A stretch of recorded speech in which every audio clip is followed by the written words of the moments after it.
Shana Tova. Shana Tova. I want to start by thanking Leah and Yoni for reminding us that there's so many gateways for tshuva. Because I think one of the mistakes we make is we get stuck in, I need to find the opening. I need to find the gateway, the only way I'm going to change things. Right? And then you come with this piyut, and you're it's so many different options. It's for those who remember, at the end of Hermann Hesse's Steppenwolf, right? He's there in front of this hall of gateways.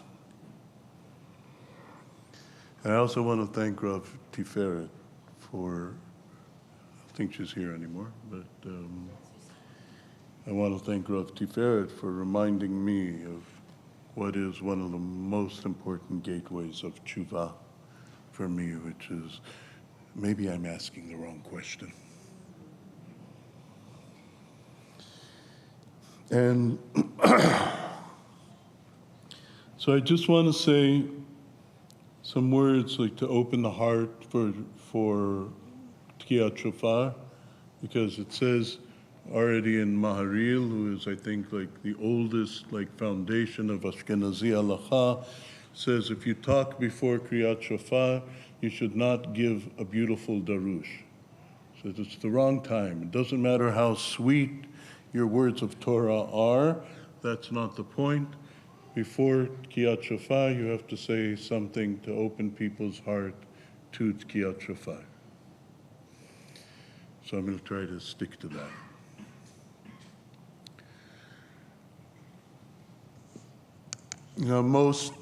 Most people know that Moshe and Claudia gave me the privilege now 17 years ago to come and do Tkiyat Shofar on the second day of Rosh Hashanah in the honor of the yahrzeit of my father, who died on Rosh Hashanah 17 years ago, and who was he was very fond of blowing shofar.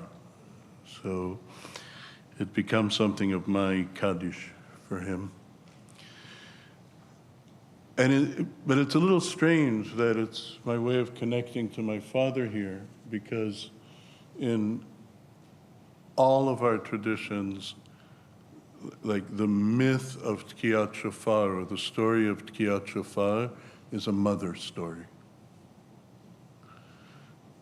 And, back even in the early rabbinic stories, they took the project of linking stories to practices so that when we blow the shofar, you have stories running through your mind.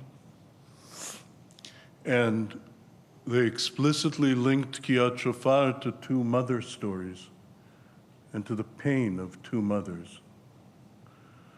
All right, the first may be familiar, and it has to do with the Torah we just read, which is in Vayikra Rabbah, when Abraham and Isaac, Avraham and Yitzchak came back from this story of this Akedah.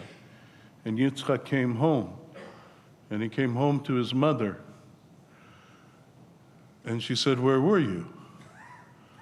And he said to her, "My father took me, and we went up and down mountains and across hills, and then he took me up to this one mountain, and he built an altar, and then he tied my arms and legs and put me on the altar, and he picked up the knife, and he was going to slaughter me, and an angel came out from heaven and grabbed his hand and said, 'Do not touch the youth.'" And Sarah, says the Midrash, Sarah looked at him and said, "If the angel had not shown up, your father would have killed you and you would have been dead?" And he says, "Yes." And she screams. And she cries out 6 times. And she dies. And the rabbis say it is Sarah's cries that we hear when we hear shofar. And I just want to point out how subversive that story is about our great-grandmother Sarah. Because we're used to hearing the story of the Akedah and saying, oh, Abraham, he hears God's voice and he's doing the right thing because God told him to do it. And Yitzchak goes along, Vayilchu shnehem yachdav. And to Sarah, none of that matters. It doesn't matter that he thought that God told him this was the right thing to do. It doesn't even matter that there was a happy ending and that the angel showed up in the last second and caught his arm. There's a world that's shattered when the father is willing to kill their son.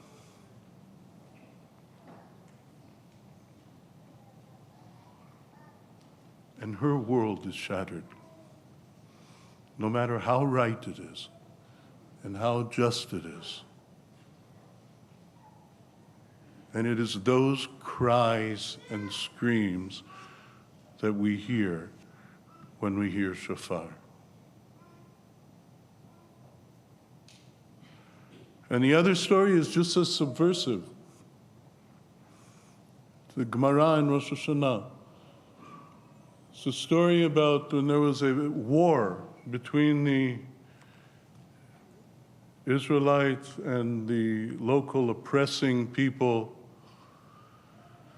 And the Israelites had been oppressed for many years.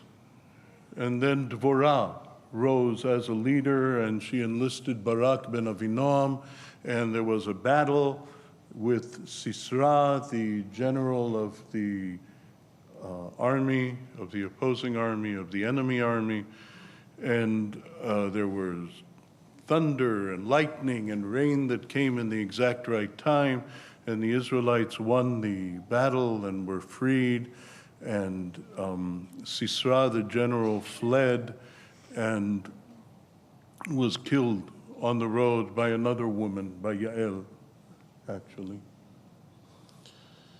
And in the book of Shoftim, Dvorah sings a victory song after this battle. And strikingly, in this victory song, she goes back and she describes the mother of Sisera. The mother waiting at the window,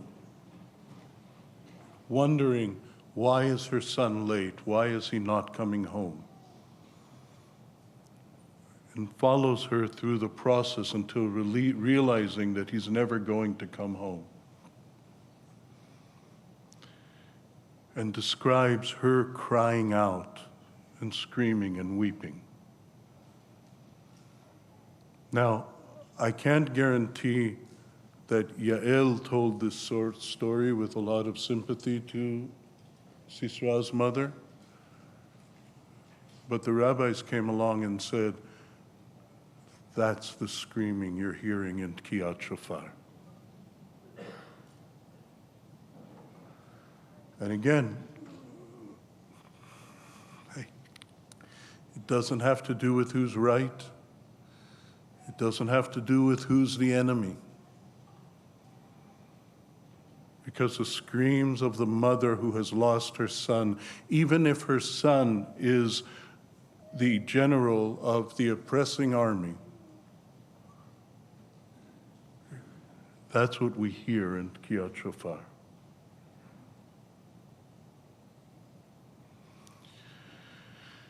And both of those echoes are heavy with pain and maybe with despair. Right? And they're both mothers who see the world they imagined with and for their children disappear. And in the 16th century, Rabbi Yitzchak Luria picked up the same mother's voice theme.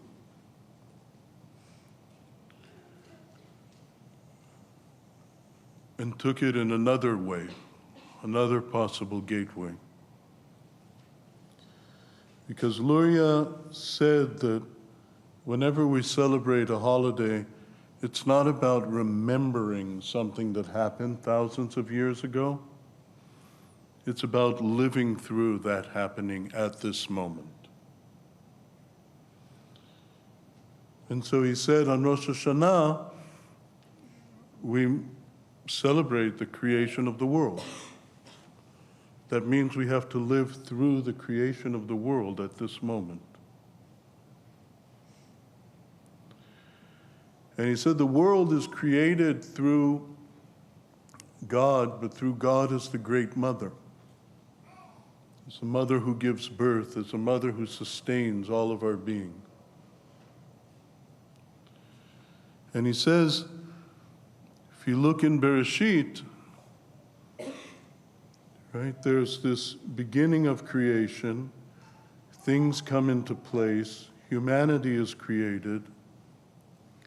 And then, like we heard earlier today, like Tiferet told, right, there's this difficulty. The human is back to back. They can't meet face to face.